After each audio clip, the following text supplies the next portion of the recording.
지구로부터 약 252억 킬로미터 떨어진 곳, 빛조차 도달하는데 하루를 꼬박 넘겨야 하는 그 아득한 심연 속에는 인류가 보낸 가장 고독한 사절이 홀로 나아가고 있습니다.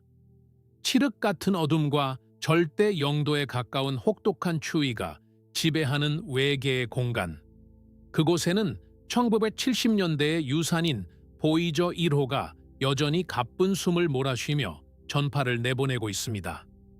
주방의 작은 전구 하나를 겨우 밝힐 정도에 불과한 22와트의 희박한 신호는 광속으로 우주를 가로질러 지구에 도달하지만 미한 공우주국 나사의 심우주 통신망 안테나에 포착되기까지는 무려 24시간이 넘는 시간이 소요됩니다.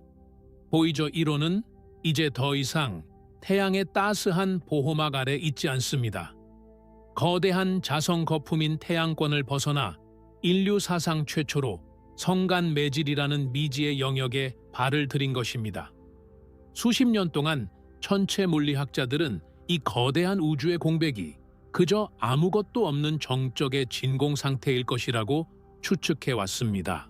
하지만 보이저가 보내온 데이터는 우리의 모든 예측을 뒤엎었습니다. 예상치 못한 플라스마 밀도의 급격한 상승, 그리고 우주 전체를 부드럽게 감싸며 흐르는 기묘하고 지속적인 저주파의 진동, 즉 성간 플라스마의 웅성거림이 포착된 것입니다. 보이저 1호는 거의 50년에 달하는 긴 세월 동안 우주를 항해한 끝에 마침내 이것들 발견했습니다. 그것은 단순히 텅 빈 공간이 아니라 치명적인 방사선과 복잡하게 얽힌 자기장, 그리고 요동치는 성간풍이 지배하는 역동적이고도 난폭한 우주의 민낯이었습니다. 지금부터 우리는 인류 공학의 정점이 도달한 가장 먼 경계선에서 전해온 이 경이롭고도 정밀한 기록들을 하나씩 파헤쳐 보려 합니다. 당초 1977년에 발사된 쌍둥이 탐사선 보이저 프로젝트의 설계 수명은 고작 5년에 불과했습니다. 당시 과학자들의 목표는 목성과 토성이라는 거대 행성들의 역동적인 대기와 고리를 근접 촬영하고 분석하는 것에 국한되어 있었습니다. 그러나 이 강인한 탐사선들은 창조주들의 기대를 비웃기라도 하듯 반세기에 가까운 시간 동안 작동하며 현재 인류가 성간 우주에 직접 배치한 유일한 관측소로서의 임무를 수행하고 있습니다. 태양권 계면을 통과하여 성간 매질로 진입하는 과정에서 보이저는 태양 입자와 은하풍이 정면으로 충돌하며 발생하는 격렬한 물리적 현상을 목격했습니다. 이 경계를 넘어선 뒤 탐사선이 감지한 신호들은 현대 플라스마 물리학의 기초를 다시 쓰게 만들었으며 우리가 속한 은하계의 구조적 메커니즘에 대한 근본적인 이해를 재정의 했습니다. 이 위대한 발견의 실체를 파악하기 위해서는 제트추진연구소의 기술 보고서와 보이저가 보낸 구체적인 물리적 증거들을 면밀히 분석해야 합니다. 우리는 보이저가 어떻게 영하 250도의 극한 환경에서 살아남았는지, 태양풍이 멈추는 지점인 말단 충격파를 넘어 어떻게 성간 플라스마의 웅성거림을 포착했는지, 그리고 2024년 발생했던 치명적인 메모리 오류를 240억 킬로미터 밖에서 어떻게 기적적으로 수리했는지를 살펴볼 것입니다. 또한 서서히 식어가는 방사성 동위원소 열전 발전기의 물리적 한계와 이 탐사선이 맞이하게 될 마지막 궤도의 수학적 운명까지 우주항공 역사상 가장 위대하고 연속적인 이 실험의 기술적 해부를 시작합니다. 보이저 1호의 생존은 그 자체로 현대공학의 기적이라 불릴 만합니다. 1970년대에 기술력으로 제작된 이 기계가 반세기 동안 우주의 가혹한 환경을 견뎌낼 수 있었던 비결은 극도로 단순하면서도 견고한 설계 철학에 있습니다. 탐사선의 심장부에는 플루토늄 238의 자연 붕괴 과정에서 발생하는 열을 전기로 변환하는 방사성 동위원소 열전 발정이 3기가 탑재되어 있습니다. 발사 당시에는 충분한 전력을 공급했지만 반감기에 따른 붕괴로 인해 매년 전력 생산량이 약 4와트씩 줄어들고 있습니다. 이 미세한 전력 손실을 보충하기 위해 지상의 통제관들은 탐사선의 히터를 하나씩 끄고 과학 장비의 가동 우선순위를 조정하는 처절한 사투를 벌여왔습니다. 또한 보이저의 두뇌 역할을 하는 컴퓨터 시스템은 오늘날 우리가 사용하는 스마트폰의 수백만 분의 1에도 못 미치는 70kB 미만의 메모리를 공유하는 3개의 중복 시스템으로 구성되어 있습니다. 8트랙 마그네틱 테이프를 사용하는 구시대적인 데이터 저장 방식임에도 불구하고 이 시스템은 수십 년간 우주 방사선의 피격과 극한의 온도 변화를 견디며 인류에게 데이터를 전송해 왔습니다. 특히 보이저의 고이득 안테나를 지구 방향으로 정밀하게 유지하기 위해 하이드라진 연료 추진기를 미세하게 분사하는 자세 제어 시스템은 부품의 노후화에도 불구하고 여전히 밀리미터 단위의 오차도 허용하지 않는 정밀함을 유지하고 있습니다. 하지만 보이저의 여정에서 가장 극적인 순간은 태양의 영향력이 사라지는 보이지 않는 국경, 즉 태양권 계면을 돌파하던 때였습니다. 태양은 초속 수백 킬로미터로 쏟아져 나오는 대전 입자의 흐름인 태양풍을 통해 태양계 주위에 거대한 거품을 만듭니다. 보이저는 2004년에 이 태양풍이 성간 매질의 압력에 막혀 급격히 속도가 줄어드는 말단 충격파 지점에 도달했습니다. 당시 전송된 데이터는 과학계에 큰 충격을 주었습니다. 입자의 온도가 급상승하고 자기장의 방향이 요동치는 현상이 관측되었기 때문입니다. 그리고 마침내 2012년 8월 보이저 1호는 태양으로부터 오는 입자의 흐름이 완전히 멈추고 은하계 저편에서 날아오는 괴너지 우주선의 수치가 폭발적으로 증가하는 지점을 통과했습니다. 이것은 인류가 만든 물체가 역사상 처음으로 태양계라는 요람을 벗어나 진정한 우주의 바다로 나아갔음을 의미하는 물리적 선언이었습니다. 성간 우주에 진입한 보이저가 발견한 가장 기묘한 현상은 바로 플라스마의 밀도 변화와 그로 인한 웅성거림이었습니다. 천문학자들은 태양권에서 멀어질수록 입자의 밀도가 희박해질 것이라 예상했지만 보이저의 플라스마 파동 과학 장비는 정반대의 결과를 내놓았습니다. 성간 매질의 플라스마 밀도는 태양권 내부보다 훨씬 높았으며 마치 거대한 악기가 내는 저음의 지소금처럼 일정한 주파수의 진동이 계속되고 있었습니다. 이것은 성간 공간이 결코 죽어있는 진공이 아님을 증명하는 강력한 증거였습니다. 먼 은하의 초신성 폭발이나 다른 항성들의 활동으로 인해 발생하는 에너지가 성간 매질을 끊임없이 자극하고 있었으며 보이저는 그 거대한 에너지의 파동 속에 몸을 맡긴 채 그 미세한 떨림을 지구로 전달하고 있었던 것입니다. 그러나 2024년 초 이 위대한 항해는 절체절명의 위기를 맞이했습니다. 보이저 1호의 비행 데이터 시스템 내에 단 하나의 메모리 칩이 손상되면서 탐사선은 해독 불가능한 이진법 숫자의 반복만을 보내기 시작했습니다. 지구와 탐사선 사이의 거리가 너무 멀어 신호를 한 번 주고받는 데만 이틀 가까운 시간이 걸리는 상황에서 제트 추진 연구소의 엔지니어들은 50년 전의 설계도를 뒤적이며 해결책을 찾아야 했습니다. 그들은 손상된 칩에 담긴 코드를 분석하고 이를 여러 개의 작은 조각으로 나누어 메모리의 다른 정상적인 구역에 분산 배치하는 고난도의 원격 수술을 집도했습니다. 수십억 킬로미터 밖에서 행해진 이 정밀한 소프트웨어 패치는 성공적이었고 보이저 1호는 다시금 명료한 과학 데이터를 송출하며 기적적으로 부활했습니다. 이제 보이저에게 남은 시간은 그리 많지 않습니다.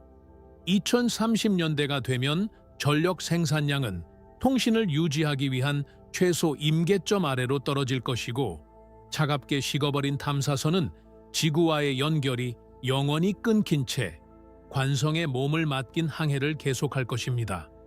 하지만 그 이후에도 보이저의 여정은 멈추지 않습니다. 앞으로 약 300년 뒤면 혜성들의 고향인 오르트 구름의 안쪽 경계에 도달할 것이며 수만 년 뒤에는 이웃 별인 글리제, 사빤사보 근처를 지나가게 될 것입니다. 탐사선 측면에 부착된 황금 레코드는 수십억 년의 세월 동안 부식되지 않고 우주를 유영하며 언젠가 마주칠지도 모를 또 다른 지성체에게 인류의 존재를 알리는 영원한 타임캡슐이 될 것입니다. 이것은 단순한 기계의 항해 기록이 아니라 미지에 도전하고 한계를 극복하고자 하는 인류 정신의 가장 길고도 장엄한 서사시입니다. 우리는 이제 그 서사시의 가장 깊숙한 페이지를 넘기려 합니다. 지구라는 요람을 떠나 끝을 알 수 없는 시면으로 몸을 던진 이 작은 기계가 어떻게 50년에 가까운 세월 동안 단 한순간도 멈추지 않고 작동할 수 있었는지를 이해하려면 우리는 먼저 1970년대 공학자들이 가졌던 경이로운 집념과 그들이 설계한 생존의 아키텍처를 들여다보아야 합니다. 그것은 단순히 튼튼한 기계를 만드는 차원의 문제가 아니었습니다.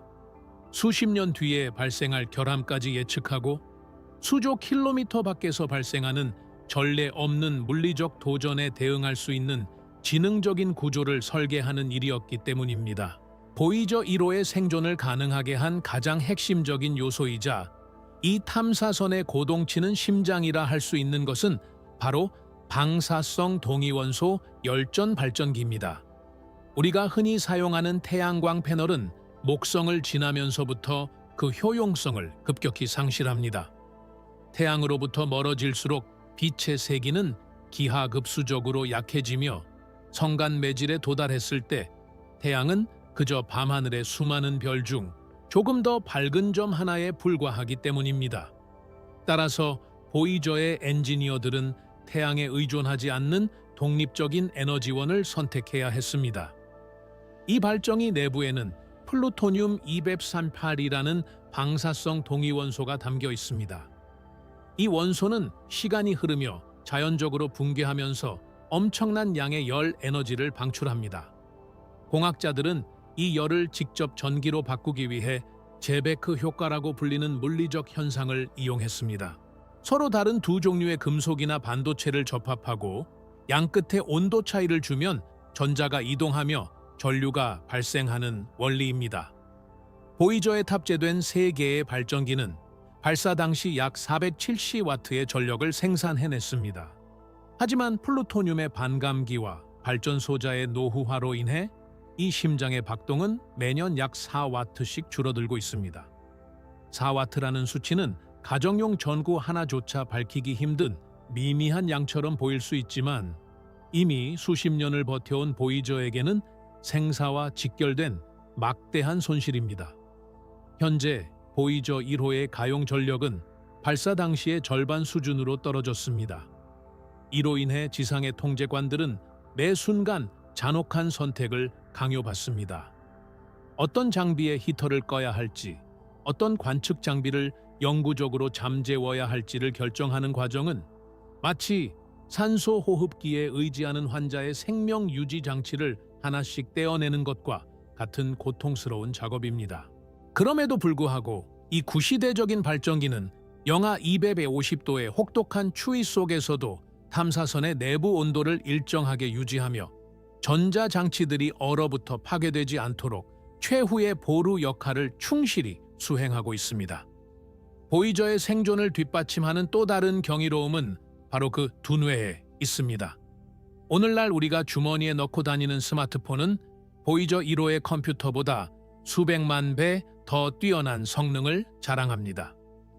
보이저의 메모리 용량은 3개의 컴퓨터 시스템을 모두 합쳐도 70kB가 차에 되지 않습니다. 현대의 고화질 사진 한 장조차 담을 수 없는 이 초라한 용량으로 보이저는 행성 간 항법을 계산하고 수많은 과학 장비의 데이터를 수집하며 지구와의 통신을 관리합니다.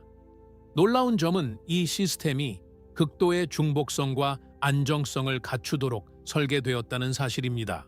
보이저에는 명령 통제 시스템, 비행 데이터 시스템, 그리고 자세 제어 시스템이라는 3종류의 컴퓨터가 각각 2개씩 총 6개가 탑재되어 서로를 감시하고 보완합니다. 특히 데이터 저장 방식은 현대의 반도체 방식이 아닌 퀄트랙 마그네틱 테이프 드라이브를 사용합니다. 물리적으로 돌아가는 테이프에 데이터를 기록하는 이 방식은 가동 부품이 있다는 점에서 고장 확률이 매우 높지만 보이저의 테이프 드라이브는 수십 년간 우주 방사선의 파상 공세를 견디며 제 역할을 해냈습니다. 소프트웨어 역시 마찬가지입니다.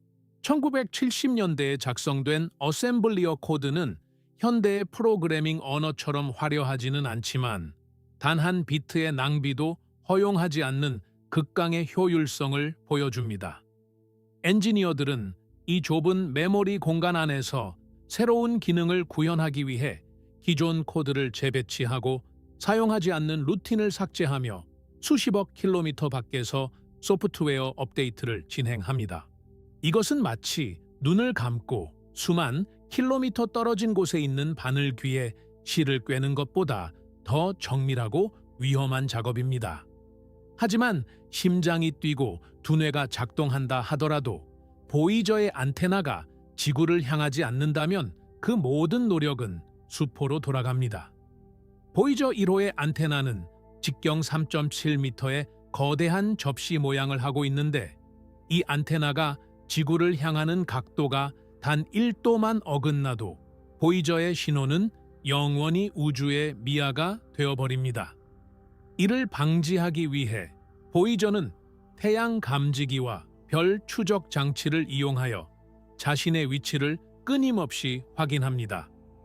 만약 자세가 틀어지면 내부에 저장된 하이드라진 연료를 추진기로 분사해 자세를 교정합니다.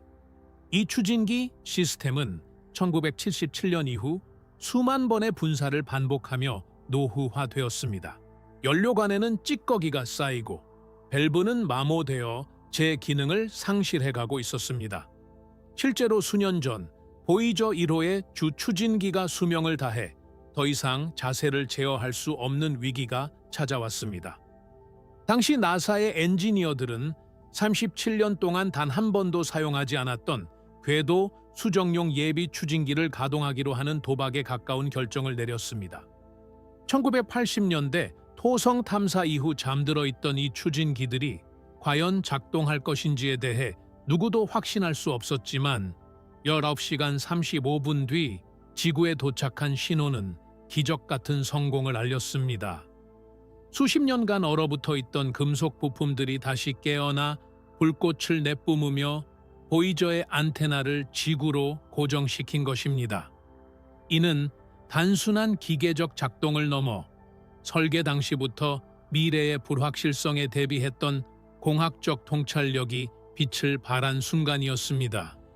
보이저의 아키텍처에서 간과할 수 없는 또 다른 요소는 바로 소재의 내구성입니다. 우주는 진공 상태일 뿐만 아니라 강력한 태양풍과 은하계에서 날아오는 괴너지 입자들이 끊임없이 기체를 타격하는 전장과 같습니다. 보이저의 외부를 감싸고 있는 검은색의 보호막과 단열재는 극심한 온도 변화로부터 내부 회로를 보호하며 미세 운석의 충돌로부터 선체를 방어합니다. 또한 전자장치들은 방사선 차폐 처리가 되어 있어 목성의 강력한 자기장 벨트를 통과할 때 쏟아졌던 치명적인 방사선 폭풍 속에서도 살아남을 수 있었습니다. 현대의 미세 공정으로 만들어진 칩들은 작은 방사선 입자 하나에도 오류를 일으키기 쉽지만 오히려 보이저의 뭉툭하고 굵직한 70년대 회로 소자들은 이러한 외부 간섭에 더 강인한 면모를 보여주었습니다. 이 모든 시스템은 하나의 거대한 생태계처럼 유기적으로 연결되어 있습니다. 발전기에서 나온 열은 배관을 타고 흐르며 추진기 연료가 얼지 않게 데워주고 컴퓨터는 전력 소모를 최소화하기 위해 자신들의 활동을 조절하며 안테나는 보이지 않는 지구를 향해 필사적인 외침을 이어갑니다. 우리가 보이저 1호를 단순히 기계라고 부르기 주저하게 되는 이유는 그 설계 속에 담긴 인류의 생존 본능과 지혜가 투영되어 있기 때문일 것입니다. 1977년에 공학자들이 종이 도면에 그렸던 그 복잡한 선들은 이제 250억 킬로미터 밖 우주 한복판에서 실제하는 생존의 지도가 되어 인류 역사의 가장 고독한 항해를 지탱하고 있습니다. 이것이 바로 보이저가 50년이라는 세월을 이겨내고 성간 우주라는 미지의 경계선에 도달할 수 있었던 기술적 토대입니다. 하지만 이러한 견고한 아키텍처조차도 곧 마주하게 될 거대한 물리적 장벽, 즉 태양계의 끝을 알리는 보이지 않는 벽인 태양권 계면에서의 충격을 모두 예상하지는 못했습니다. 이제 우리는 이 강인한 생존자가 어떻게 태양의 보호막을 뚫고 나가 진정한 성간 우주의 거친 파도와 마주하게 되었는지, 그 경계선에서 벌어진 물리적 충돌의 현장으로 깊숙이 들어가 보려 합니다. 보이저가 그곳에서 목격한 것은 우리가 알던 우주의 상식을 완전히 뒤흔드는 것들이었습니다. 태양계의 경계라는 것은 우리가 흔히 생각하는 지도 위에 선명한 선과는 전혀 다릅니다. 그것은 단단한 벽도 아니며 눈에 보이는 물리적 실체도 아닙니다. 오히려 그것은 거대한 우주의 두 힘이 서로를 밀어내며 팽팽하게 맞서고 있는 보이지 않는 전선에 가깝습니다. 보이저 1호가 이 경계를 넘어서는 과정은 인류가 한 번도 경험해보지 못한 물리적 현상의 연속이었으며, 그 과정에서 수집된 데이터들은 우리가 안락하게 머물고 있는 태양계라는 거품이 얼마나 거대한 외부의 압력에 노출되어 있는지를 여실히 보여주었습니다. 이 보이지 않는 국경, 즉 태양권 계면을 이해하기 위해서는 먼저 태양이 내뿜는 거대한 숨결인 태양풍의 메커니즘을 깊이 파고들어야 합니다. 태양은 단순히 빛과 열만을 내보내는 항성이 아닙니다. 태양의 상층 대기인 코로나에서는 초당 수백만 톤에 달하는 양성자와 전자, 즉 대전된 입자들이 엄청난 속도로 우주 공간을 향해 쏟아져 나옵니다.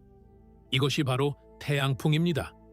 이 입자들은 시속 수백만 킬로미터라는 무시무시한 속도로 뻗어나가며 명왕성을 넘어 저 멀리 카이퍼 벨트 너머까지 그 영향력을 확장합니다.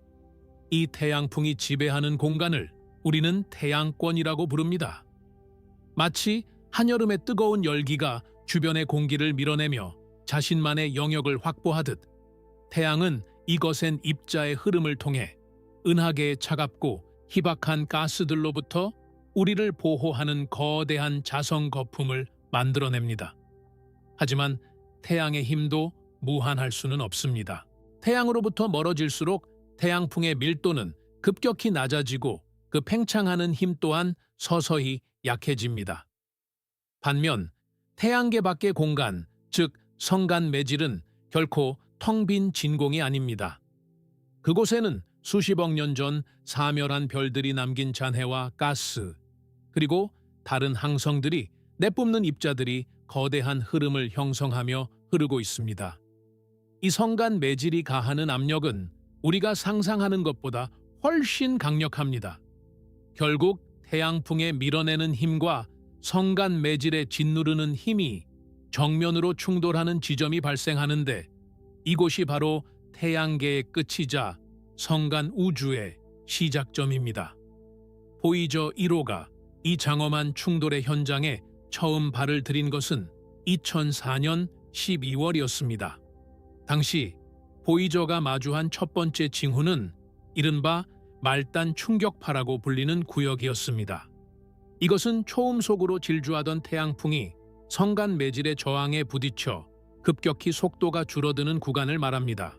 비유하자면 고속도로를 질주하던 자동차들이 갑작스러운 정체 구간을 만나 속도를 줄이며 서로 다닥다닥 붙게 되는 것과 비슷합니다. 보이저의 관측 장비들은 이 지점에서 태양풍의 속도가 초음 속에서 애움 속으로 떨어지는 것을 감지했습니다. 동시에 입자들의 밀도는 높아졌고 온도 또한 급격히 상승했습니다. 운동 에너지가 열 에너지로 전환되면서 발생하는 이 물리적 마찰은 보이저가 이제 더 이상 평탄한 태양계 내부를 항해하는 것이 아님을 경고하는 첫 번째 신호였습니다. 그로부터 3년 뒤인 2007년 쌍둥이 탐사선 보이저 2호 역시 다른 각도에서 이 말단 충격파를 통과했습니다. 두 탐사선이 보내온 데이터를 비교 분석한 결과 과학자들은 태양권이 완벽한 구형이 아니라 마치 거대한 혜성처럼 한쪽이 찌그러진 비대칭 구조를 하고 있다는 사실을 밝혀냈습니다. 우리 태양계 자체가 은하계 중심을 축으로 이동하고 있기 때문에 진행 방향 쪽은 성간 매질의 강한 압력을 받아 납작해지고 반대쪽은 길게 늘어진 꼬리 모양을 하고 있었던 것입니다.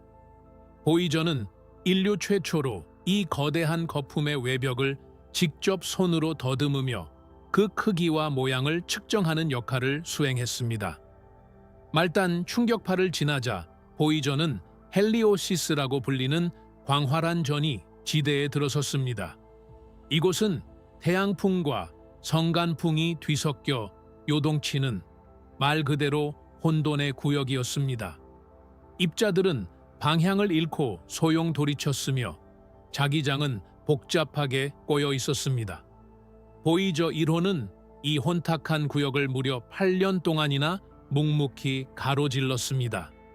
그리고 마침내 2012년 8월 25일 인류 역사에 영원히 기록될 결정적인 사건이 발생합니다. 태양으로부터 약 121천문 단위, 즉 지구와 태양 사이 거리의 121배나 떨어진 곳에서 보이저 1호는 마침내 태양권 계면을 돌파하여 성간 우주로 진입한 것입니다. 이 역사적인 순간을 증명한 것은 세 가지의 결정적인 데이터 변화였습니다. 첫째는 태양계 내부에서 기원한 저에너지 입자들의 급격한 소멸이었습니다. 보이저의 저에너지 대전 입자 측정 장비는 수십 년 동안 꾸준히 감지되던 태양풍 입자들이 마치 절벽에서 떨어지듯 순식간에 사라지는 것을 포착했습니다. 이는 태양의 영향력이 물리적으로 완전히 차단되었음을 의미했습니다. 둘째는 정반대의 현상이었습니다. 은하계 깊은 곳에서 날아오는 괴너지 입자, 즉 은하 우주선의 검출량이 폭발적으로 증가했습니다. 태양권이라는 보호막을 완전히 벗어나면서 보이저는 이제 은하계에 가차없는 방사선 폭풍에 직접 노출되기 시작한 것입니다. 가장 흥미롭고도 논란이 되었던 세 번째 증거는 자기장의 변화였습니다. 많은 과학자는 태양권 계면을 넘어서면 태양에서 기원한 자기장의 방향이 성간 우주의 자기장 방향으로 급격히 꺾일 것이라고 예측했습니다. 하지만 보이저 1호가 보내온 데이터에서 자기장의 방향 변화는 미미했습니다. 이 때문에 당시 나사의 과학자들 사이에서는 보이저가 정말로 경계를 넘었는지에 대해 치열한 갑론을박이 벌어지기도 했습니다. 그러나 이후 플라스마 파동 장비를 통해 측정된 주변 물질의 밀도가 태양권 내부보다 수십 배 이상 높다는 사실이 확인되면서 보이저 1호가 성간 매질이라는 완전히 새로운 바다에 떠 있다는 사실은 움직일 수 없는 확증이 되었습니다. 태양권 계면을 통과했다는 것은 단순히 거리가 멀어졌다는 것 이상의 철학적, 과학적 의미를 지닙니다. 그것은 인류가 만든 피조물이 처음으로 어머니 항성의 품을 떠나 진정한 우주의 시면으로 나아갔음을 뜻합니다. 우리가 지구상에서 바라보는 별빛은 수만 년 전의 과거를 보여주지만 보이저 1호는 지금 이 순간 그 별빛이 태어난 근원적인 공간의 물리학을 실시간으로 우리에게 전해주고 있습니다. 보이저가 통과한 그 보이지 않는 벽은 태양계라는 안전한 요람과 차갑고 위험하지만 무한한 가능성을 품은 은하계 사이의 마지막 관문이었습니다. 이 경계를 넘어서자마자 보이저가 마주한 성간 우주는 우리가 상상하던 고요한 정적의 공간이 아니었습니다. 오히려 그곳은 강력한 에너지가 응축되어 있고 보이지 않는 자기장의 끈들이 복잡하게 얽혀있는 역동적인 장소였습니다. 태양권 계면 바로 바깥쪽에는 성간 매질의 밀도가 압축되어 형성된 거대한 벽과 같은 구조가 존재했으며 보이저는 이 압축된 플라스마의 층을 뚫고 나가며 성간 우주의 진짜 민낯을 하나씩 벗겨내기 시작했습니다. 이 과정에서 얻은 데이터들은 플라스마 물리학의 패러다임을 완전히 바꾸어 놓았습니다. 성간 매질이 태양권과 상호작용하며 형성하는 충격파의 구조, 그리고 은하계의 자기장이 태양권의 모양을 어떻게 결정짓는지에 대한 실증적인 증거들이 쏟아졌습니다. 이는 먼 훗날 인류가 태양계를 벗어나 다른 항성계로 나아갈 때 반드시 알아야만 하는 우주의 기상지도와도 같은 정보들입니다. 보이저 1호는 자신의 몸을 던져 그 지도의 첫 페이지를 써 내려간 것입니다. 이제 보이저는 태양의 보호를 받지 못하는 극한의 환경 속에서 성간 우주가 내뱉는 기묘한 소리에 귀를 기울이고 있습니다. 그 소리는 우리가 이전에 단 한 번도 들어보지 못한 은하계 자체의 박동이자 웅성거림이었습니다. 이 발견은 보이저가 성간 우주에서 찾아낸 가장 경이로운 성과 중 하나로 꼽히며 천문학자들이 이것이라고 부르는 미지의 현상에 대한 단초를 제공했습니다. 다음 장에서 우리는 보이저가 성간 우주의 깊숙한 어둠 속에서 포착한 그 정체불명의 진동과 예상치 못했던 플라스마 밀도의 미스터리에 대해 더욱 자세히 들여다볼 것입니다. 보이저가 찾아낸 이것은 과연 우리 우주에 대해 무엇을 말해주고 있을까요? 보이저 1호가 태양권 계면이라는 거대한 장벽을 넘어 성간 우주의 칠흑 같은 바다로 전진했을 때 과학자들은 그곳에서 아주 고요하고도 텅 빈 진공의 정적을 예상했습니다. 태양의 영향력이 사라진 곳이니 모든 것이 희박해지고 평온해질 것이라는 추측은 지극히 상식적인 것처럼 보였습니다. 그러나 보이저의 플라스마 파동 과학 장비가 보내온 데이터는 이러한 인간의 짐작이 얼마나 오만한 것이었는지를 단번에 깨부수었습니다. 보이저는 그곳에서 인류가 한 번도 들어본 적 없는 우주의 기묘한 노랫소리를 듣기 시작했습니다. 그것은 아주 희미하지만 끊이지 않고 이어지는 일종의 성간 플라스마의 웅성거림이었습니다. 우리가 우주의 이것이라고 부르는 이 현상은 은하계의 민낯이 우리가 생각하던 것보다 훨씬 더 역동적이고 활기차다는 사실을 폭로했습니다. 보이저 1호의 상단에는 마치 곤충의 더듬이처럼 길게 뻗은 두 개의 10m짜리 안테나가 달려 있습니다. 이것이 바로 플라스마 파동 과학 장비, 즉 PWS입니다. 이 장비는 우리가 흔히 생각하는 녹음기나 마이크와는 작동 원리가 완전히 다릅니다. 우주의 진공 상태에서는 소리를 전달할 매질이 없기 때문에 일반적인 소리는 들리지 않습니다. 하지만 우주 공간은 완벽한 비어 있음이 아니라 전기를 띤 입자들인 플라스마로 가득 차 있습니다. PWS는 바로 이 플라스마 전자의 밀도가 요동치며 발생하는 전기적인 진동을 포착합니다. 이 미세한 전기적 신호를 소리로 변환하면 우리는 비로소 성간 우주가 내는 고유의 소리를 들을 수 있게 됩니다. 원래 이 장비는 목성의 강력한 번개나 토성 고리에서 발생하는 정전기적 소음을 측정하기 위해 설계되었지만 50년이 지난 지금은 은하계의 심장 박동을 듣는 유일한 귀가 되었습니다. 2012년 성간 우주에 진입한 직후 보이저는 가끔씩 발생하는 거대한 진동을 포착하곤 했습니다. 그것은 태양에서 폭발한 거대한 불꽃, 즉 코로나 질량 방출의 여파가 성간 매질에 도달하며 발생하는 일종의 충격파였습니다. 태양이 거대한 종을 치듯 에너지를 내뿜으면 그 에너지가 수십억 킬로미터를 날아가 성간 플라스마를 때리고 그 결과 플라스마가 격렬하게 떨리며 높은 주파수의 소리를 내는 것이었습니다. 과학자들은 이 일시적인 종소리를 통해 주변 플라스마의 밀도를 측정할 수 있었습니다.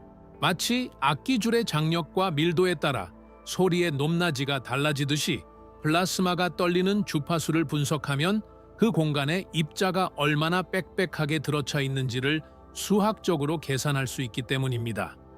그런데 2017년부터 보이저 1호의 데이터에서 이상한 현상이 관측되기 시작했습니다. 태양의 폭발로 인한 강력한 충격파가 없는 시기에도 아주 가늘고 일정한 주파수의 신호가 배경 소음처럼 계속해서 감지된 것입니다. 이것은 일시적인 폭발음이 아니라 우주 자체가 내는 지속적인 웅성거림이었습니다. 코넬 대학교를 비롯한 전 세계 연구진은 이 신호를 정밀 분석했고 이것이 성간매질 고유의 진동이라는 결론을 내렸습니다. 우리가 흔히 우주는 텅 비어 있다고 말하지만 실제로는 아주 희박한 가스와 입자들이 마치 바다처럼 출렁이고 있으며 보이저는 그 바다 위를 떠다니며 물결이 내는 미세한 소리를 듣고 있었던 셈입니다. 여기서 과학자들을 당혹게 한 가장 큰 역설, 즉 밀도의 파라독스리가 등장합니다. 상식적으로 생각하면 태양이라는 거대한 입자 공급원으로부터 멀어질수록 입자의 밀도는 낮아져야 합니다. 하지만 보이저가 태양권 계면을 벗어나 성간 우주로 더 깊숙이 들어갈수록 측정된 플라스마의 밀도는 오히려 점점 더 높아지는 기현상을 보였습니다. 2013년 처음 성간 우주에 진입했을 때보다 2015년, 2017년으로 갈수록 전자 밀도가 계속해서 상승한 것입니다. 이는 천문학계의 기존 모델을 정면으로 반박하는 데이터였습니다. 왜 은하계의 심연으로 들어갈수록 우주는 더 빽빽해지는 것일까요? 이 현상을 설명하기 위해 과학자들은 자기적 축적과 압축존이라는 개념을 도입했습니다.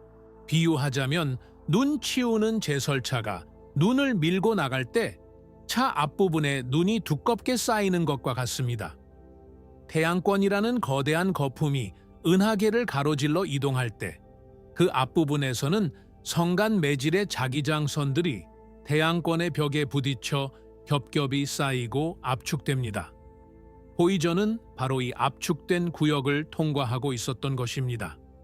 즉, 우리가 도달한 성간 우주의 입구는 태양권이라는 거대한 침입자로 인해 잔뜩 찌푸려지고 밀도가 높아진 특수한 구역이었던 셈입니다. 이 발견은 은하계의 구조가 단순히 균일한 가스의 집합체가 아니라 항성과 항성 사이의 상호작용으로 인해 매우 복잡하고 층층이 쌓인 구조를 가지고 있음을 시사합니다. 보이저가 포착한 이 지속적인 웅성거림, 즉 성간 플라스마 험은 우리에게 무엇을 말해줄까요? 우선 이 소리는 성간 매질이 우리가 생각했던 것보다 훨씬 더 활동적이라는 증거입니다. 이 미세한 떨림을 유지하기 위해서는 어딘가에서 끊임없이 에너지가 공급되어야 합니다. 과학자들은 먼 곳에서 폭발한 초신성의 잔해나 은하계 전체를 휘감고 있는 거대한 자기장의 요동이 이 웅성거림의 원천일 것으로 추측합니다. 보이저는 지금 인류를 대신해 은하계라는 거대한 악기가 연주하는 배경음악을 실시간으로 감상하고 있는 것입니다. 또한 이 웅성거림은 성간 우주의 지도를 그리는데 결정적인 역할을 합니다. 태양풍의 영향이 완전히 사라진 순수한 성간 매질의 밀도를 정확히 측정함으로써 우리는 우리 태양계가 은하계 내에서 정확히 어떤 환경에 처해 있는지를 알 수 있게 되었습니다. 이는 단순히 학술적인 호기심을 넘어 인류가 언젠가 성간 항해에 나설 때 맞닥뜨릴 방사선 환경과 입자 밀도를 예측하는 데 필수적인 기초 자료가 됩니다. 보이저가 보내온 22와트의 가느다란 신호 속에는 우리가 가본 적 없는 우주의 밀도와 압력, 그리고 그곳을 채우고 있는 보이지 않는 물질들의 정체가 고스란히 담겨 있습니다. 이 플라스마의 노랫소리를 듣고 있으면 보이저 1호가 마치 거대한 우주라는 레코드판 위를 달리는 바늘처럼 느껴지기도 합니다. 1977년에 실어보낸 골든 레코드가 인류의 소리를 외계에 전하기 위한 선물이라면 PWS 장비가 들려주는 이 웅성거림은 우주가 인류에게 보내는 응답인 셈입니다. 보이저는 지금 이 순간에도 조금씩 더 먼 곳으로 나아가며 그 소리의 미세한 변화를 추적하고 있습니다. 만약 보이저가 이 압축 구역을 완전히 벗어나 진정한 은하계의 평원으로 들어선다면 그 웅성거림은 또 어떻게 변할까요? 주파수는 더 낮아질까요? 아니면 우리가 상상도 못한 새로운 형태의 진동이 나타날까요? 불행히도 보이저의 에너지는 점점 고갈되고 있습니다. PWS 장비는 전력 소모가 적은 편에 속하지만 전체 시스템의 전압이 일정 수준 이하로 떨어지면 이 우주의 귀도 결국 멀게 될 것입니다. 과학자들은 보이저가 완전히 침묵하기 전까지 단 한 비트의 소리라도 더 담아내기 위해 필사적으로 데이터를 수신하고 있습니다. 보이저가 찾아낸 이것, 즉 끊임없이 요동치며 소리를 내는 성간 플라스마의 존재는 우주가 결코 정적이고 죽어있는 공간이 아니라 생명력 있게 고동치는 유기적인 실체임을 우리에게 깨닫게 해주었습니다. 우리는 이제 보이저의 눈과 귀를 통해 우리가 속한 세상의 경계 너머를 봅니다. 그곳은 치명적인 방사선이 소용돌이치고 보이지 않는 자기장의 끈들이 악기줄처럼 팽팽하게 당겨져 있으며 미세한 입자들이 합창하듯 웅성거리는 경이로운 세계입니다.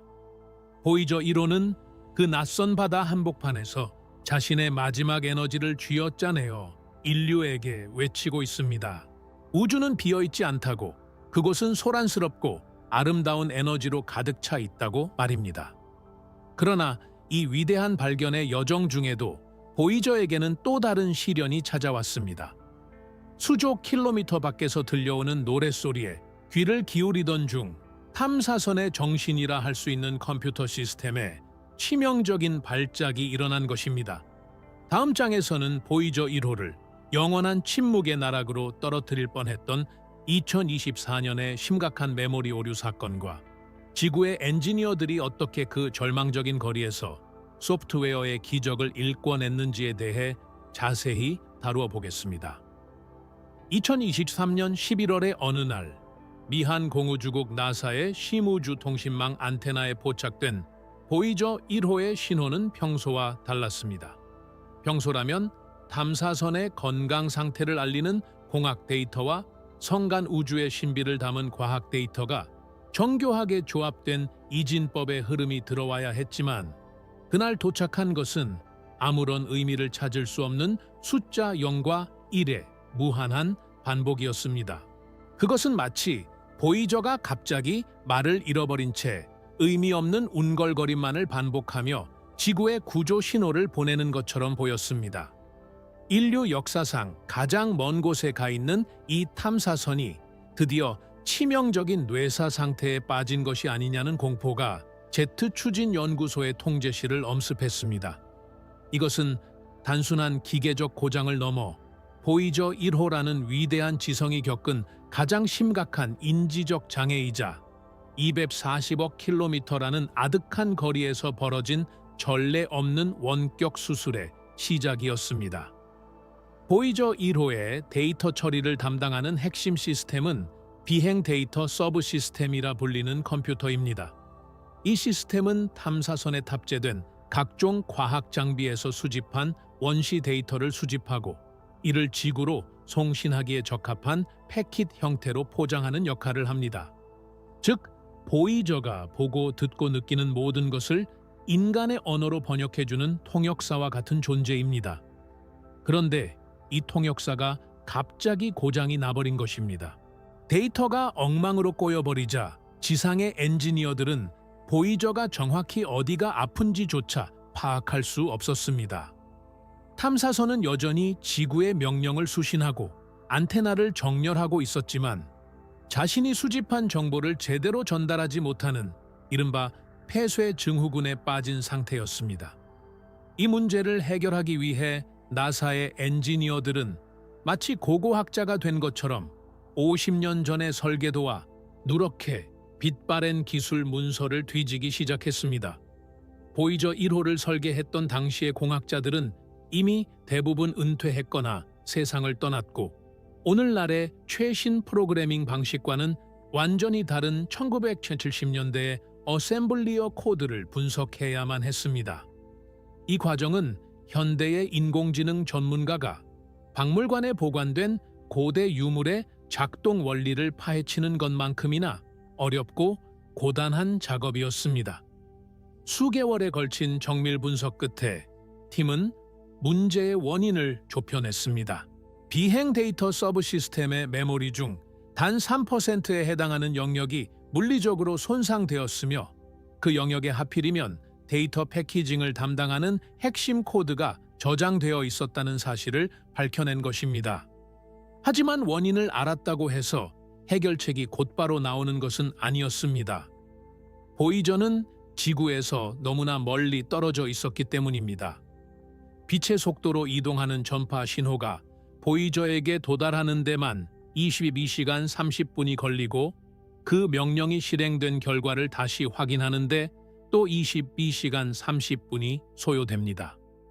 즉, 엔지니어가 명령 한 줄을 보내고 그것이 제대로 작동했는지 확인하는데 무려 4~5시간이라는 기다림이 필요했습니다. 이것은 마치 수술대 위에 환자를 눕혀놓고 메스를 한번 움직일 때마다 이틀씩 기다려야 하는 기나긴 사투와 같았습니다.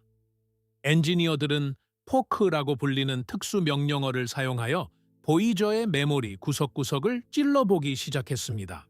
특정 메모리 주소에 있는 데이터를 읽어오라는 명령을 보내고 이틀 뒤에 돌아온 응답을 분석하여 어떤 칩이 살아있고 어떤 칩이 죽었는지를 일일이 지도화했습니다. 이 과정에서 확인된 사실은 더욱 절망적이었습니다. 손상된 코드를 복구할 여분의 메모리 공간이 한 곳에 뭉쳐 있지 않고 시스템 전체에 조각조각 흩어져 있었던 것입니다. 1970년대에 한정된 하드웨어 자원으로는 손상된 소프트웨어를 통째로 옮길 수 있는 빈 공간이 없었습니다. 여기서 나사 엔지니어들의 천재적인 창의성이 발휘되었습니다. 그들은 통째로 옮길 수 없다면 코드를 잘게 나누어 메모리에 비어있는 여러 구역에 분산 배치하기로 결정했습니다. 그리고 각 코드 조각들이 서로 연결될 수 있도록 주소를 수정하는 정교한 작업을 진행했습니다. 이것은 마치 수만 개의 조각으로 이루어진 퍼즐을 맞추되 각 조각이 서로 수 킬로미터씩 떨어진 방에 놓여 있음에도 불구하고 하나의 그림으로 완성되게 만드는 것과 같은 작업이었습니다. 만약 단 한 줄의 코드라도 주소가 잘못 지정되거나 겹치게 되면 보이저의 컴퓨터는 영구적인 오류에 빠져 다시는 깨어나지 못할 수도 있는 위험한 도박이었습니다. 2024년 4월 초 마침내 첫 번째 수리 코드가 보이저를 향해 발사되었습니다. 제트 추진 연구소의 팀원들은 숨을 죽인 채 40소 시간을 기다렸습니다. 마침내 지구에 도착한 신회는 더 이상 의미 없는 0과 1의 반복이 없었습니다. 보이저 1호가 수개월 만에 처음으로 자신의 건강 상태를 알리는 명료한 공학 데이터를 보내온 것입니다. 통제실은 환호성으로 가득 찼습니다. 인류가 보낸 가장 먼 기계가 다시 한번 죽음의 문턱에서 돌아온 순간이었습니다. 하지만 이것은 시작에 불과했습니다.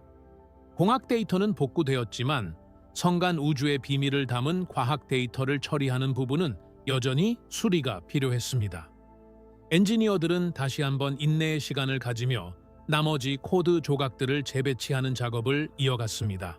2024년 5월, 마침내 보이저 1회 탑재된 4개의 주요 과학 장비 중 2개가 정상적인 데이터를 송출하기 시작했고 얼마 지나지 않아 나머지 장비들도 모두 제 기능을 찾았습니다. 240억 킬로미터 밖에서 벌어진 이 소프트웨어 이식 수술은 성공적으로 마무리되었습니다. 이 사건은 우리에게 시사하는 바가 큽니다. 보이저 1호는 단순히 오래된 기계가 아니라 인류의 지식과 끈기가 응축된 상징적인 존재라는 사실입니다. 50년 전의 기술로 만들어진 컴퓨터를 오늘날의 엔지니어들이 원격으로 수리해냈다는 사실은 세대를 뛰어넘는 공학적 유산의 연속성을 보여줍니다. 또한 이 과정에서 보여준 나사팀의 헌신은 보이저가 보내오는 데이터 한 비트, 한 비트가 얼마나 소중한지를 다시금 일깨워 주었습니다. 그 데이터 하나하나에는 우리가 한 번도 가보지 못한 우주의 비밀이 담겨 있기 때문입니다. 이제 보이저 1호는 다시 건강을 회복하고 성간 우주의 웅성거림을 지구로 전하고 있습니다. 비록 메모리의 일부는 영구적으로 소실되었고 시스템은 이전보다 더 복잡한 경로로 데이터를 처리해야 하지만 보이저는 여전히 자신의 임무를 포기하지 않았습니다. 이 기적적인 수리 과정은 보이저가 앞으로 남은 수년 동안 우리에게 더 많은 놀라움을 선사할 수 있는 시간을 벌어주었습니다. 하지만 이 승리의 기쁨 뒤에는 피할 수 없는 물리적 한계가 기다리고 있습니다. 소프트웨어는 고칠 수 있었지만 서서히 식어가는 원자력 심장의 불꽃은 그 누구도 되살릴 수 없기 때문입니다.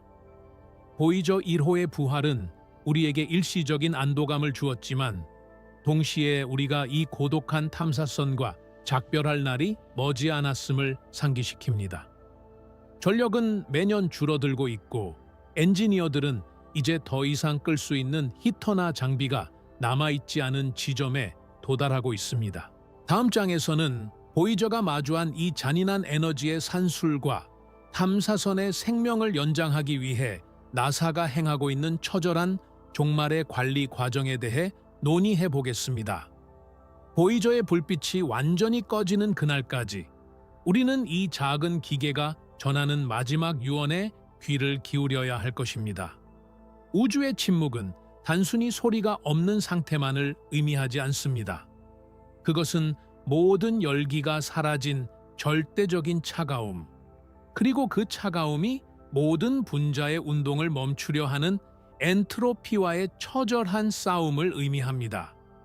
보이저 1호가 지금 처해 있는 상황은 마치 한겨울에 몰아치는 눈보라 속에서 점점 타들어가는 작은 촛불을 손으로 감싸 쥐고 있는 것과 같습니다. 이제 우리는 이 고독한 탐사선이 맞이하고 있는 필연적인 종말의 과정, 즉 해체와 정지라는 잔인한 공학적 시나리오를 심도 있게 파헤쳐 보려 합니다. 이것은 단순한 기계의 고장이 아니라 계획된 자원의 고갈 속에서 단 1분, 1초라도 더 생명을 연장하기 위해 벌이는 인류의 가장 정교한 사투에 관한 기록입니다. 보이저 1호의 생존을 위협하는 가장 큰 적은 더 이상 우주 방사선이나 미세 운석이 아닙니다.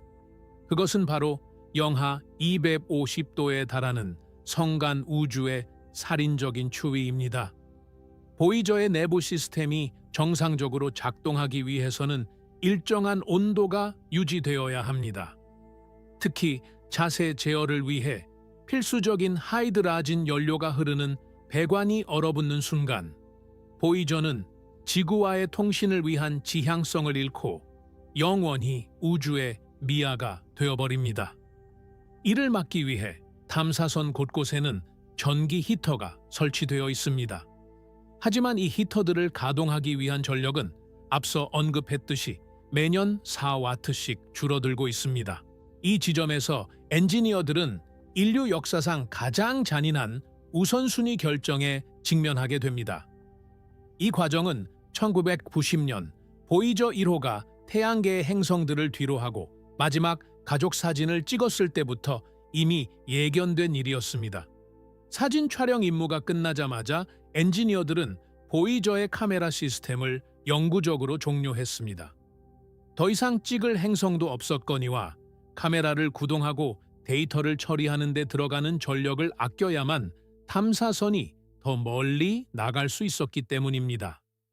그 이후로 보이저 1호는 시각을 잃은 채 오로지 입자와 파동을 느끼는 촉각과 청각에 의존해 항해를 이어왔습니다. 이것이 보이저가 행한 첫 번째 커다란 희생이었습니다. 전력 수치가 임계점에 다다를 때마다 제트 추진 연구소의 통제실에서는 무거운 침묵 속에 회의가 열립니다. 어떤 장비를 다음 희생양으로 삼을 것인가를 결정해야 하기 때문입니다. 최근 몇 년 사이 엔지니어들은 탐사선의 여러 과학 장비에 장착된 히터를 차례로 끄기 시작했습니다. 2019년에는 우주선 아원자 입자를 측정하는 장비의 히터를 껐습니다. 히터가 꺼지면 장비의 온도는 영하 수십 도로 떨어지게 되며 이는 곧 장비의 영구적인 손상을 의미할 수도 있었습니다. 그러나 놀랍게도 보이저의 장비들은 설계 한계를 훨씬 뛰어넘는 극한의 추위 속에서도 여전히 데이터를 보내오는 강인함을 보여주었습니다. 하지만 이런 기적도 영원할 수는 없습니다. 이제는 더 이상 끌 수 있는 보조 히터조차 남아있지 않은 상황에 도달했기 때문입니다. 현재 보이저의 에너지 관리 전략은 최소 생존 모드입니다. 탐사선의 두뇌와 통신 장비, 그리고 안테나의 방향을 잡아주는 추진기, 개통을 제외한 거의 모든 비필수 장비의 전력이 차단되었습니다. 엔지니어들은 이제 장비 자체가 아니라 탐사선의 골격과 배관을 드는 열기마저 조절해야 하는 단계에 와 있습니다. 하이드라진 연료가 얼어붙지 않도록 하는 최소한의 열을 유지하면서도 무정의가 작동할 수 있는 전압을 확보해야 하는 이 아슬아슬한 줄타기는 매일매일이 고비입니다. 만약 전압이 일정 수준 이하로 떨어지면 보이저의 컴퓨터는 스스로를 보호하기 위해 중요 장비를 차례로 셧다운시키는 보호 루틴에 들어갑니다. 그리고 그 루틴의 끝에는 지구와의 연결을 담당하는 송신기의 정지가 기다리고 있습니다.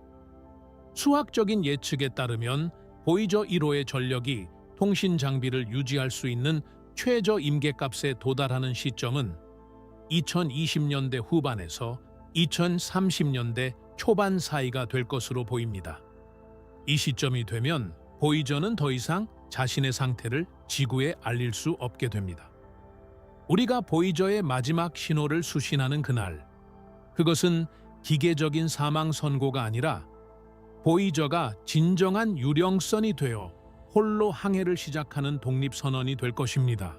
전파 송수신기가 꺼지는 순간 보이저는 더 이상 인류의 탐사 장비가 아니라 그저 우주를 떠도는 하나의 정교한 물질 덩어리로 남게 됩니다. 이 마지막 순간에 대한 엔지니어들의 준비는 치밀하고도 애틋합니다. 그들은 보이저가 마지막 숨을 거두기 직전 자신의 모든 상태 정보를 담은 최후의 데이터 패킷을 보낼 수 있도록 프로그래밍하고 있습니다. 또한 전력이 부족해 신호가 약해지더라도 지구의 거대한 안테나들이 그 희미한 속삭임을 놓치지 않도록 수신 알고리즘을 개선하고 있습니다.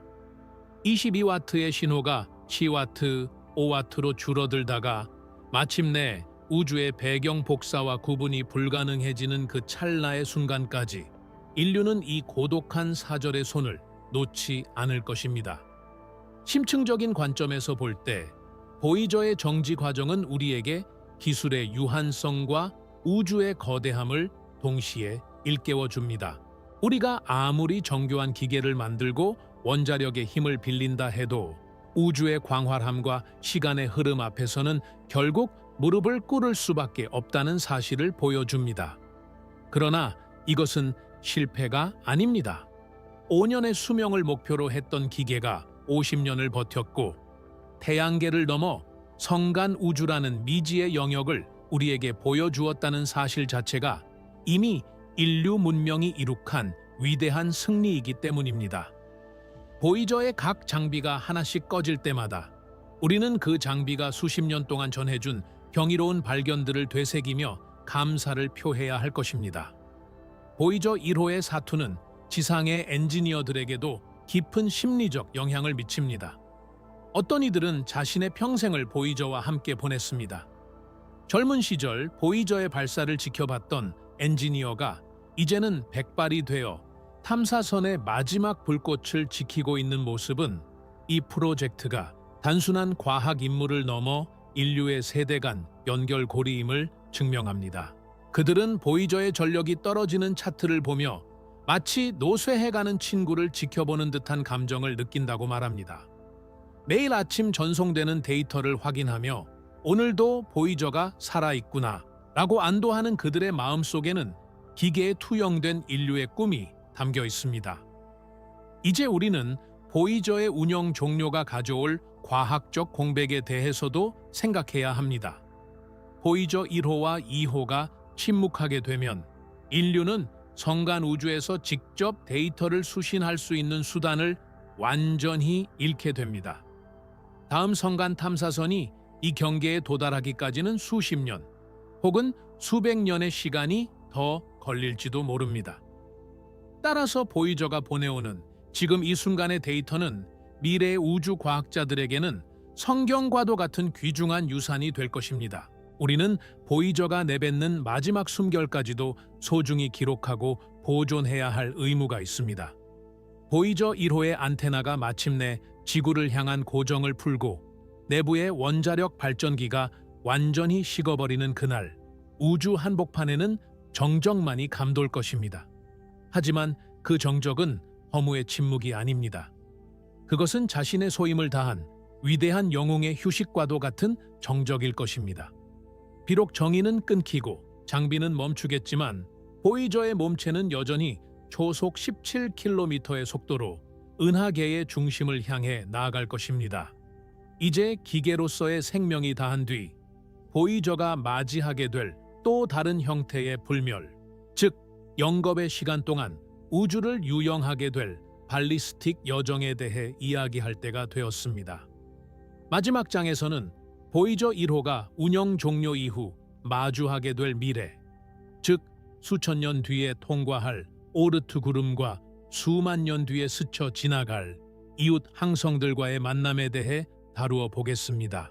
또한 탐사선의 가슴에 품고 있는 골든 레코드가 수십억 년의 세월을 견디며 어떻게 인류의 흔적을 보존할 것인지 그 물리적이고 철학적인 여정의 끝을 함께 추적해 보겠습니다. 보이저의 신호는 곧 끊기겠지만 그 항해는 이제 막 진정한 시작을 앞두고 있습니다. 인류라는 종이 사라진 먼 미래에도 보이저는 우리를 대신해 별들 사이를 누비게 될 것입니다. 보이저 1호의 전파 신호가 마침내 끊기고 지구상의 그 어떤 거대한 안테나로도 더 이상 그 희미한 속삭임을 포착할 수 없게 되는 그날, 인류는 비로소 이 고독한 탐사선을 온전히 우주의 품으로 떠나보내게 될 것입니다. 하지만 전력이 다하고 기계적인 생명이 멈춘다고 해서 보이저의 여정이 끝나는 것은 결코 아닙니다. 오히려 그때부터 보이저 1호는 인류의 통제와 간섭에서 완전히 벗어나 오로지 뉴턴의 법칙과 아인슈타인의 중력에 몸을 맡긴 채 진정한 의미의 우주적 시간 속으로 진입하게 됩니다. 이제 우리는 운영 종료 이후 죽은 듯 잠든 채로 수만 년, 아니 수십억 년 동안 이어질 보이저의 탄도학적 미래를 추적해 보려 합니다.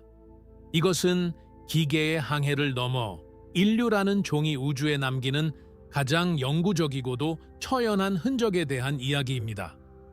지구와의 교신이 끊긴 후 보이저가 마주하게 될 첫 번째 거대한 관문은 바로 오르트 구름입니다. 많은 이들이 보이저가 태양권 계면을 넘었으니 이미 태양계를 완전히 벗어난 것이라 생각하지만 중력의 관점에서 본 태양계의 진정한 경계는 훨씬 더 먼 곳에 있습니다. 보이저 1호는 앞으로 약 300년 뒤에야 오르트 구름의 가장 안쪽 경계에 도달할 것으로 보입니다. 오르트 구름은 태양계를 거대한 구형으로 감싸고 있는 얼음 덩어리와 해성들의 고향으로 그 범위는 태양으로부터 수천 단위에서 수만 단위의 천문 단위까지 뻗어 있습니다. 보이저가 이 광활한 얼음의 요새를 완전히 빠져나가는 데는 무려 3만 년이라는 시간이 더 필요합니다. 우리가 아는 인류의 문명 전체 역사가 1만 년이 채 되지 않는다는 점을 상기해 본다면 보이저가 태양계의 마당을 벗어나는 데만 얼마나 아득한 시간이 필요한지 실감할 수 있습니다. 이 고독한 항해자는 초속 약 17km라는 지상의 기준으로는 엄청나게 빠르지만 우주의 규모로는 개미의 걸음보다 느린 속도로 무한한 허공을 가로지릅니다. 보이저는 어떤 특정한 별을 향해 조준되어 발사된 것이 아닙니다. 그저 태양계 밖으로 튕겨져 나간 관성에 의해 은하계를 공전할 뿐입니다. 컴퓨터 시뮬레이션에 따르면 지금으로부터 약 4만 년 뒤 보이저 1호는 기린 자리에 위치한 글리제 삿바사보라는 별에 약 1.6 광년 거리까지 접근하게 됩니다. 4만 년 뒤의 지구는 어떤 모습일까요? 인류가 여전히 존재하고 있을지, 혹은 새로운 진화를 거듭했을지 알 수 없는 그 먼 미래에 차갑게 식어버린 보이저는 주인 없는 유령선이 되어 낯선 별의 곁을 조용히 스쳐 지나갈 것입니다. 보이저의 몸체는 비록 정의는 끊겼을지언정 그 가슴 속에는 인류가 보낼 수 있는 가장 정성스러운 편지인 골든 레코드를 소중히 품고 있습니다. 지름 12인치의 이 구리 원판은 부식을 방지하기 위해 금으로 도금되어 있으며 알루미늄 보호 케이스로 감싸져 있습니다. 이 레코드에는 지구의 자연소리, 50파스케국 언어로 된 인사말, 베토벤과 바흐의 음악, 그리고 인류 문명의 다양한 모습이 담긴 사진들이 이진법 코드로 기록되어 있습니다. 만약 먼 미래에 우주의 또 다른 지성체가 이 레코드를 발견한다면 그들은 이 원판 표면에 새겨진 기호들을 해독하여 이 기계를 보낸 존재들이 누구였는지, 그들이 어떤 세상을 살았는지를 알게 될 것입니다. 이 레코드의 수명은 우리가 상상하는 것 이상으로 깁니다. 원판 표면에는 방사성 동위원소인 우라늄 238이 아주 미량 도포되어 있는데, 이것은 레코드를 발견할 존재들에게 보내는 우주적 시계 역할을 합니다.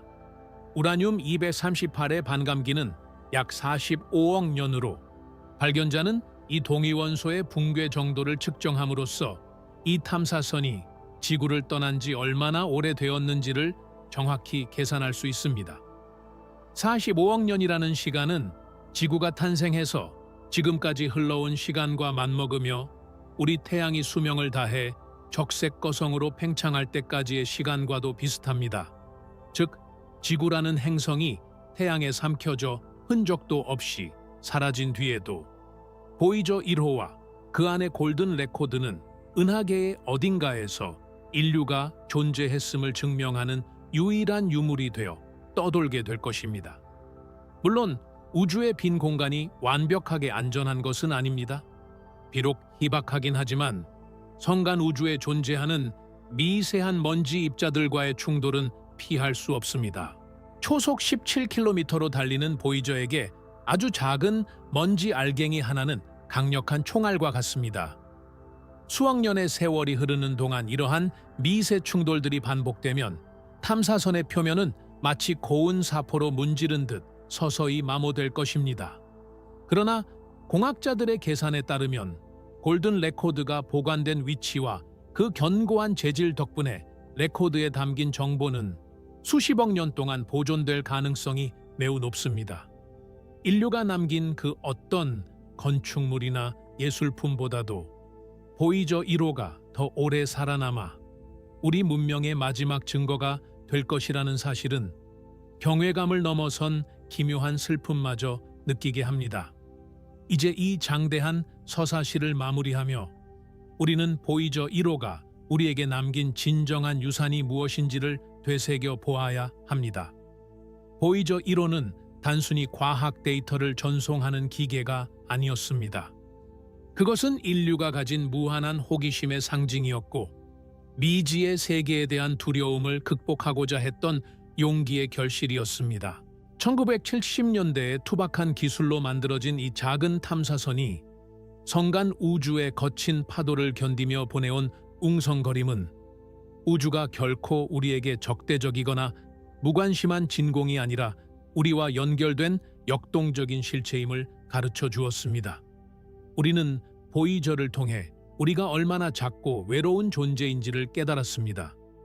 칼 세이건이 보이저 1호의 카메라를 돌려 찍게 했던 창백한 푸른 점 사진은 인류의 모든 갈등과 번뇌가 저 광활한 우주 속에 떠있는 작은 먼지 한 점 위에서 벌어지는 일임을 일깨워 주었습니다.